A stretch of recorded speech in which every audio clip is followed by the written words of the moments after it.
My children called me a relic, a burden, a ghost haunting my own house. They burned my photographs, stole my savings, and tried to erase me. But hidden in the shadows were pictures they never expected proof of their lies. Tonight, my silence ends, and the world will finally see. My house used to breathe with silence I could trust. The walls carried the smell of darkroom chemicals, the faint hum of the old heater, the comfort of photographs stacked neatly in boxes against the living room wall. Now, those walls feel occupied, stolen, their colors swallowed by someone else's taste. Maggie's designer handbags dangle from the stair rail like mocking ornaments. Rick's golf clubs lean against the fireplace, though he hasn't played in years.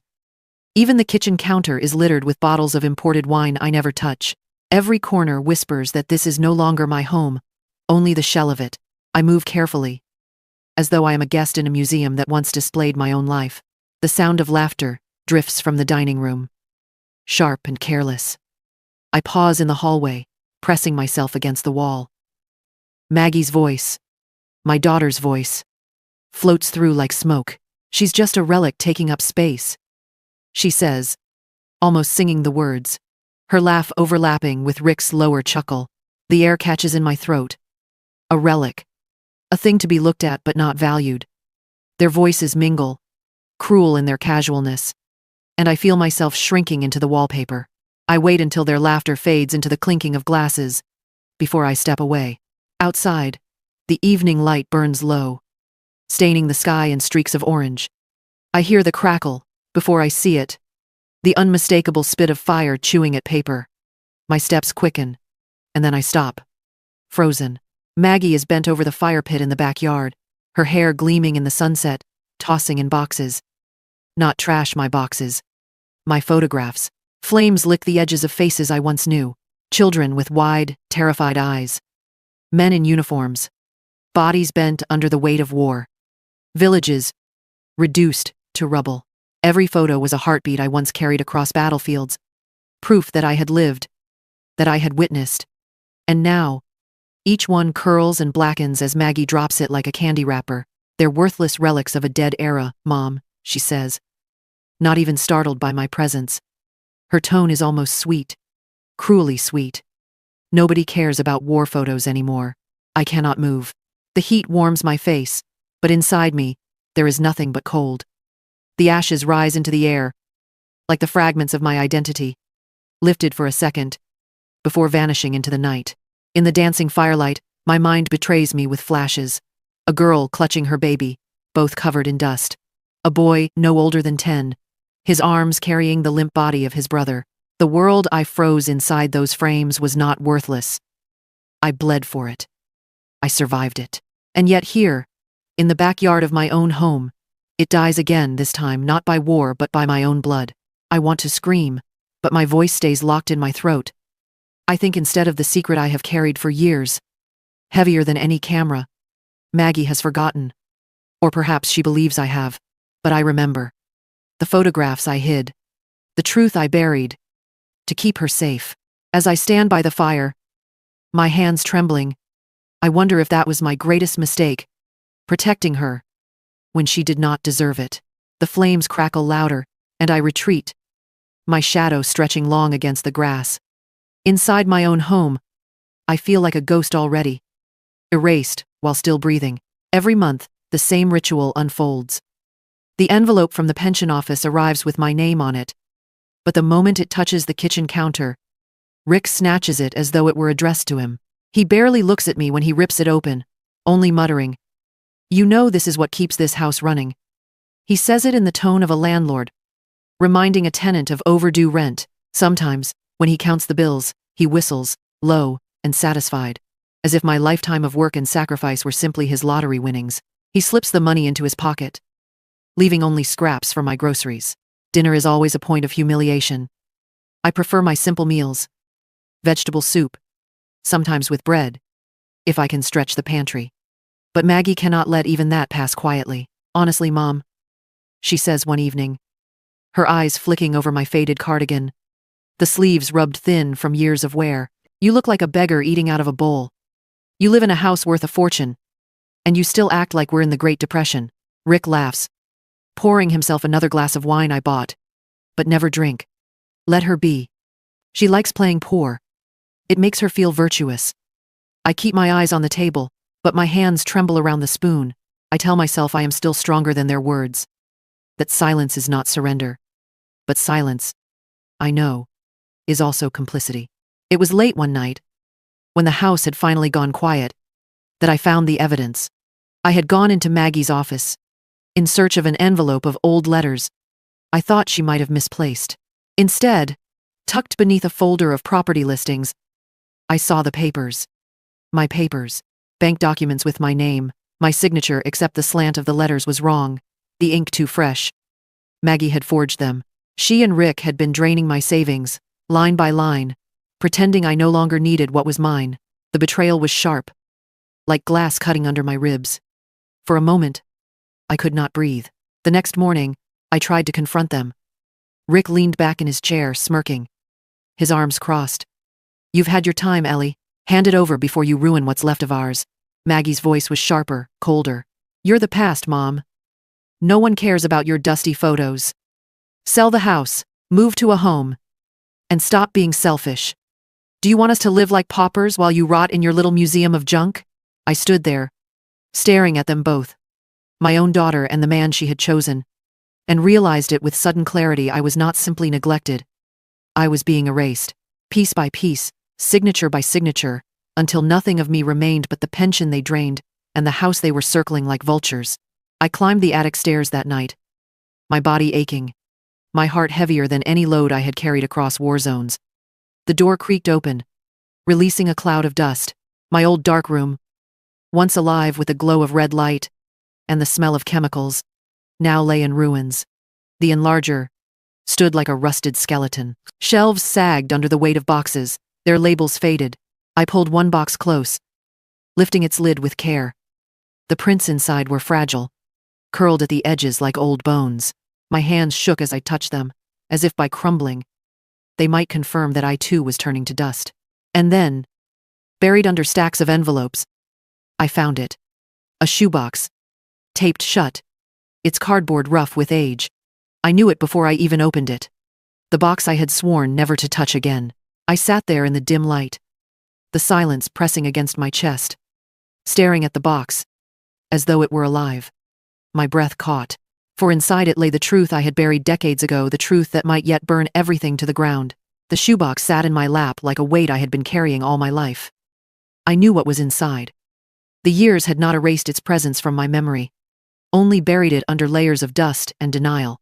When I finally tore the tape and pried open the lid, the smell of old paper and chemicals rose like a ghost. Inside were envelopes, black plastic sleeves of negatives I had sworn never to touch again. I held one to the faint bulb above me, and the images bled through. Grainy shadows captured on film. My heart stopped. There she was. Maggie. My Maggie. But not the little girl who once clutched my hand at the pier, or fell asleep on my shoulder after school. No, this was a young woman in her 20s, standing too close to men whose names had once roared across newspaper headlines, smiling with them, drinking with them, a hand on her shoulder, another passing her an envelope. I didn't need to magnify the images to recognize the faces. They were fraudsters, architects of the Ponzi scheme that had gutted families and stolen retirements. In the 1992nd, I let the negative fall against the desk and pressed my hands into my hair. The memories came rushing back, uninvited. I remembered the night Maggie came home, her face pale, her eyes swollen from crying. I had been cleaning the dark room when she entered, clutching a stack of prints I had developed earlier. She had seen me at the charity gala, camera in hand, capturing everything. She begged me, sobbing, to destroy the photos. She said she had been tricked, that she hadn't understood what she was part of. Please, Mom, she had whispered, collapsing at my feet. If these come out, my life is over. I'll go to jail. You can't do this to me. And I had believed her, or perhaps I wanted to believe her. I had burned most of the photographs that night, watching her shoulders ease with every flicker of flame. But even then, something in me resisted. I had slipped these negatives aside, sealing them in the shoebox. I told myself it was for safekeeping, that someday, if the truth needed to come out, I would have it. But, in truth, I couldn't bear to see her completely exposed. For years I lied to myself. I said I was protecting her out of love, that a mother must shield her child, no matter the cost. But sitting there now, staring at her smiling face, frozen in film, I saw the lie clearly. I hadn't done it out of love. I had done it out of fear. Fear of shame. Fear of admitting that my daughter was not innocent, not blameless, but corrupt. I had been the war photographer who exposed the world's truths. But when the truth lived in my own home, I looked away. The negative seemed to pulse under the dim light. Not just scraps of film, but the only voice I had left. Maggie and Rick had stripped me of money, dignity, even my home. But this box was still mine. This truth was mine, I realized, with a sharpness that almost hurt, that these photographs were not just evidence of Maggie's past, they were my salvation. If I stayed silent, I would vanish, like the ashes of the prince she had burned. But if I spoke, if I let these images breathe, then perhaps I would live again. I could not go quietly into obscurity, not after everything I had seen, not after everything I had endured. As I sealed the negatives back into their sleeves, another memory surfaced: Zoe Sullivan, a young woman I had once helped escape, an abusive husband, her face bruised, her spirit nearly broken. She had found refuge in my kitchen, where I gave her tea and told her she was not weak. Last I heard, she was working as a curator at the Seattle Art Museum. The thought of her stirred something faint but steady inside me. Hope. Perhaps she, of all people, would understand what these photographs could mean. Not just as evidence, but as legacy. I looked again at Maggie's frozen smile in the negative, then at the dim light bulb above me. My hands stopped trembling. For the first time in years, I felt the echo of the old Ellie Whitaker, the woman who never turned away from the truth. And I knew, with a certainty that left no room for doubt, I would not be silenced again. For 2 nights after finding the shoebox, I could not sleep. I had spent a lifetime bearing witness to the world's cruelties through my lens. Yet, in my own house I had been reduced to silence. It felt unbearable now. On the 3rd morning, I picked up the phone. My fingers shook as I dialed the number I had written years ago in a small address book. The line rang, and with every buzz my chest tightened, as if the past and present were about to collide. Hello? A young woman's voice, cautious but steady. Zoe? My voice cracked, betraying the tremor I tried to swallow. It's Ellie Whitaker. I don't know if you remember me. A pause, and then warmth, like sunlight breaking through. Ellie? Of course I remember. You saved me. Her words pressed against my chest, soft and heavy. Saved me. I had given her tea and a place to breathe. All these years later, the gratitude was still alive in her voice. I have some old photographs, I said slowly, choosing my words with care. From my years in the field. They're gathering dust here. I wondered if you might want to look at them. For the museum, perhaps. There was silence on the other end, then a small gasp. Ellie? Are you serious? Your photographs? The war series? Her voice trembled with awe. People would give anything to see them. She stopped herself, but I could hear the excitement. Yes, absolutely. I'd be honored to review them. Truly honored. When I hung up, my hand lingered on the receiver. My heart was still hammering, but for the first time in years, it wasn't from fear. It was from possibility. That night, I returned to the attic. I set up the old scanner on the rickety desk, its whirring sound filling the silence. My hands, stiff with arthritis, fumbled at first with the negatives. But once the first image appeared on the computer screen, a child with dust streaking his face, eyes wide with terror, my body remembered what it had always known. Click. Another. Each scan felt like reclaiming a heartbeat of my past. I saw villages reduced to rubble, women clutching children, soldiers slumped against walls. The horror returned in flashes. Yes, but so did the pride. I had risked everything to capture these truths. Even if the world forgot, I had not. And yet, with every photograph, another weight pressed heavier. The negatives of Maggie sat apart in their envelope, watching me like an unspoken question. Should I include them? Could I? I picked them up more than once, holding them to the light. There she was, Young, laughing, alive in a world of deceit. My daughter. My shame. My silence. My betrayal. I pressed the envelope to my chest, tears pricking my eyes. I thought of the girl she had been, running down the pier, waving at me with sticky hands. Then I thought of her voice just days ago, dismissing me as a relic, a burden, an obstacle. The two versions clashed in my mind until I thought I would shatter with them. Love and hatred, guilt and fury all twisting inside. I could have destroyed them. The shredder sat in the corner, silent, waiting. For a moment my hand hovered. If I destroyed them, the truth would die here, in this attic, with me. But I lowered the envelope into the box, marked for Zoe. Quietly. Without a word. My decision made itself. As the scanner hummed its last, I leaned back in the chair, the dim light haloing the room. My throat ached, my body weak, but inside me, something had shifted. A flicker of defiance. Small, but steady. Burned. If my own daughter will bury me alive, I whispered into the empty attic, then I'll let the truth bury her lies. The words hung in the air like a vow, and for the first time in years, I felt less like a ghost, and more like the woman I once was, the one who never turned away from the truth. The museum doors glowed, tall glass panels reflecting the pulse of the city. July air clung heavy and warm to my skin as I stood across the street, scarf wound tightly around my head, dark glasses shielding my face. For a moment, I almost turned back. My chest thudded, as if I were about to step onto a battlefield again. But then I crossed. Inside, the Seattle Art Museum was alive with sound. Voices floated through the atrium, polite laughter, the clink of glasses, the shuffle of expensive shoes on polished floors. Everywhere banners hung. Shadows of Valor. Photographs. By Ellie Whitaker. Seeing my own name in bold against the lighted walls almost knocked the breath out of me. For years I had been told I was the past. A relic. Tonight, my name hung like a banner of truth. I kept my scarf low, my glasses tight. No one paid attention to me. They were too busy moving towards the gallery.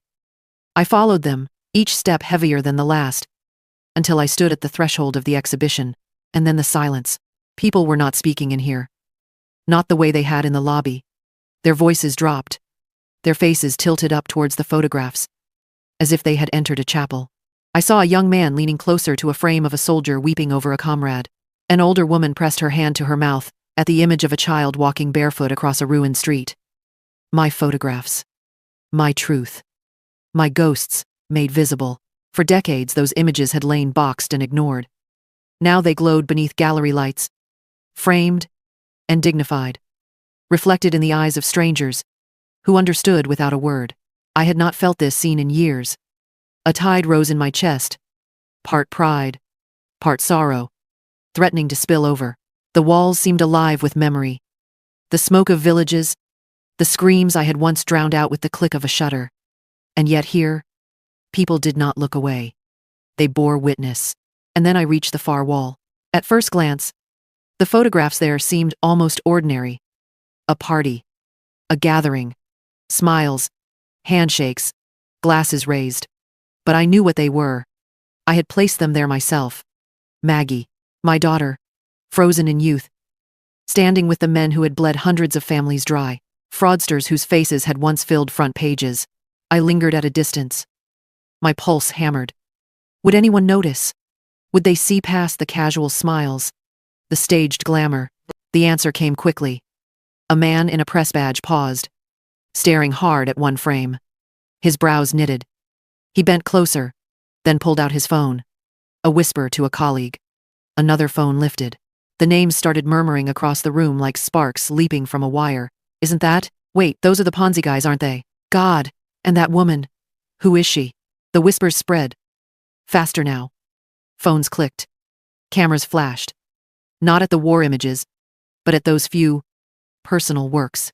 And then I saw them. Maggie and Rick. They entered together, dressed sharp, smiles rehearsed. Maggie's head was high, Rick's hand on her back. They moved through the crowd like royalty, expecting applause, eager to network.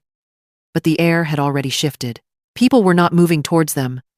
They were moving away. Eyes darted. Whispers sharpened. The spotlight had swung. Maggie frowned, confused at first. Then her eyes followed the whispers to the wall. She froze. Even from across the room, I saw the blood drain from her face. Rick leaned in, squinting, then cursed under his breath. The crowd pressed closer. Questions rising. Flashes bursting. Phones recorded. Hands pointed. Maggie's carefully constructed image trembled like glass under a hammer. Behind my dark glasses, my eyes burned. My hands tightened around my scarf.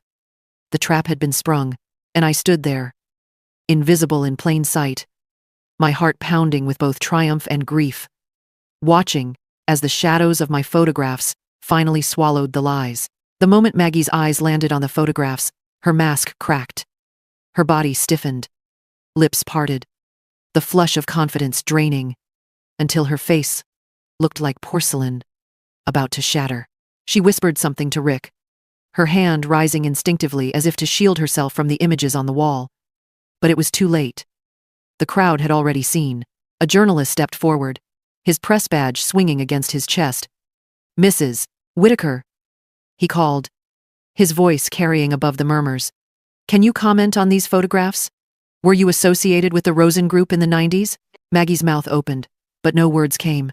She shook her head faintly, her hand fluttering like a trapped bird. Rick's voice cut in, sharp and ugly. "This is a setup. Somebody's doing this to ruin us." His eyes darted around the gallery, searching for a culprit. "Ellie. It's her. That old witch did this." He spat the words, though he could not see me. Hidden among the crowd, cameras flashed. Guests leaned closer, their murmurs swelling into a restless tide. Phones were raised, screens glowing like dozens of small eyes recording every second. Maggie's real estate clients, once orbiting her like planets around the sun, quietly stepped back. Their smiles faded. Their hands slipped from hers. No one wanted to be close when the ship began to sink. And then I saw Tommy. He had been lounging near the back, slick in his tailored suit, a drink in his hand. The moment the whispers grew teeth, he slipped out the side door, vanishing without a backward glance, like a rat leaving a burning building. Maggie barely noticed. She was too busy drowning. From the shadows, I stood motionless, the scarf pressed against my cheeks, the glasses hiding the tremor in my eyes.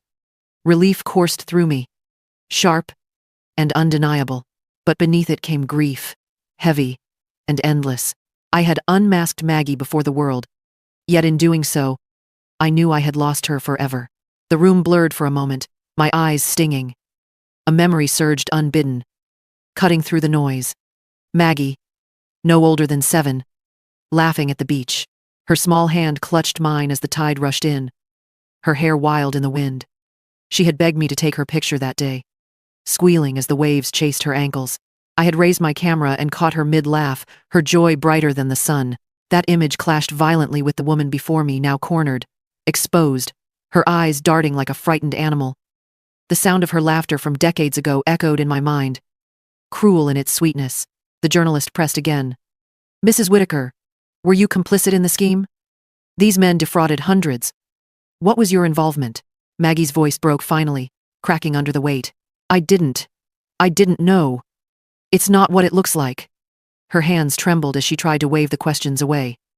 But the crowd was no longer listening to her excuses. The photographs had spoken louder than she ever could. Rick cursed again, tugging at her arm, trying to drag her out. His fury was volcanic, spilling over in curses about betrayal, about how she had ruined him, their once united front, splintered before my eyes. And me? I stood still, silent, watching. And in that moment I realized I had not done this to destroy Maggie. The destruction she had courted herself. I had done this to free myself. From guilt. From silence. From the slow death of being erased in my own home. The murmurs swelled. The cameras flashed. And my daughter's mask collapsed fully before the world.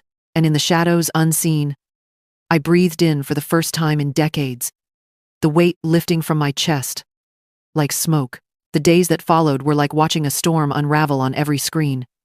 The photographs spread faster than fire, each headline more merciless than the last. Whitaker expose, real estate mogul's hidden past, Ponzi ties resurface through shocking exhibit. Maggie's company crumbled in less than a week, her name whispered with contempt instead of envy.